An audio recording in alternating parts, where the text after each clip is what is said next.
The only thing guaranteed in life is death, and from the beginning of time or since the cognitive revolution, mankind has been grappling with our impending doom.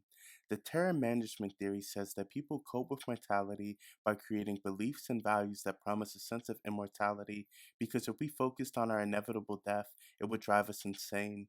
Once fleshed out and organized, these beliefs and values become religions and cultures when a group of people believe and adopt them. In this video, we'll be discussing the beliefs of the Sumerians, the Greeks, the Romans, and the Egyptians about what happens after we die. This is the partner video to a video I made discussing how these same civilizations thought the world and humanity were created. You can find the link to that video in the description box below. The Sumerians. Like many other civilizations, the Sumerians believed in life after death, and the soul or essence of a person would continue on after their physical body died. They believed that all souls went to a dark and dreary cavern located beneath the ground called Ker, with the goddess Ureshkigal ruling over this underworld of the dead. The Sumerians believed that the location of Ker was in the Zagros Mountains east of Sumeria and in modern-day Iran. Once dead, humans were not able to return back to life and had to stay in Ker forever. The only way humans were to achieve some type of immortality was through their accomplishments and deeds that would be remembered after their death. Interestingly enough, all souls went to the same afterlife regardless of their status or their actions while they were alive. However, later on, the Sumerians believed that a person's treatment in the afterlife was dependent on how a person was buried. If a person had an extravagant burial, they would be treated well. If someone was buried poorly or not buried at all, then they would be treated badly and potentially even haunt the living. Souls in Ker ate nothing but dried dust, and in order to drink anything, their living family members had to pour water, beer, or wine into their graves through a pipe. The most common burial ritual was to clean and wrap the body in a reed mat and bury it underneath their residence to provide their living relatives easy access to give them offerings. People were often buried with necessities like food and drink, as well as their favorite possessions, so they could take it with them to the afterlife. The Sumerian views on death reflected and reinforced their social and family structure and ties. Greeks and Romans.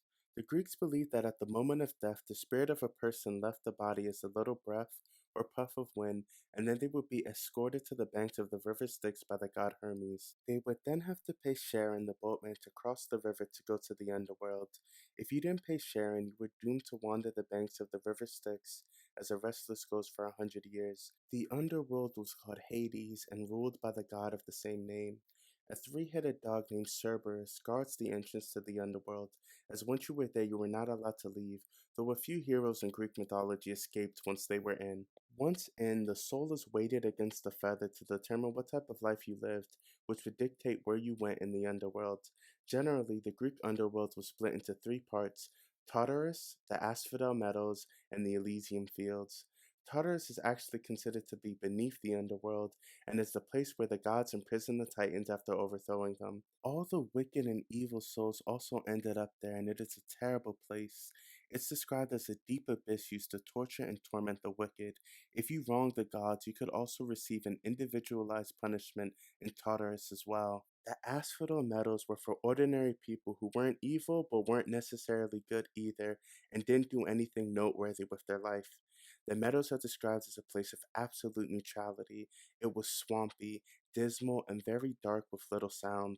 The souls of the people sent here were stripped of any personality and condemned to a meaningless existence. Lastly, the Elysian Fields are where brave warriors, great leaders, renowned thinkers, and basically anyone who led good, true lives or did something great for humanity went.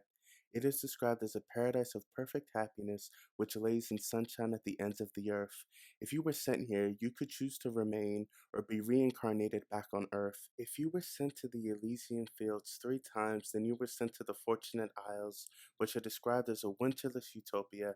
It is important to note that some people think the Fortunate Isles is just a further extension of the Elysian Fields rather than a completely separate realm of the underworld. Once a person died, their bodies were cleaned, anointed with oil, and placed in a high bed in the house. They were then prepared to lay in their final resting place, which was almost always a single grave but in a large cemetery. People were often buried with necessities like food and drink, as well as their favorite possessions so they could take it with them to the afterlife. A coin would be placed in the mouth of the deceased before burial so they could pay the boatman. During different periods of Greek history, the graves were either simplistic or extravagantly painted and designed.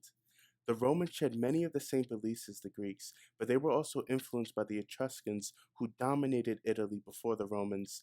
The Greeks were also influenced by the Etruscans when they met, so unfortunately, it's hard to pinpoint which beliefs originated with the Greeks and which ones come from the Etruscans. But one of the biggest differences between how the Greeks and Romans saw death is that the Romans believed their emperors would become gods once they died, whereas the Greeks did not believe their kings and leaders would. Nonetheless, the Greco Roman views on death show the emphasis and importance they placed on living a good, noteworthy life.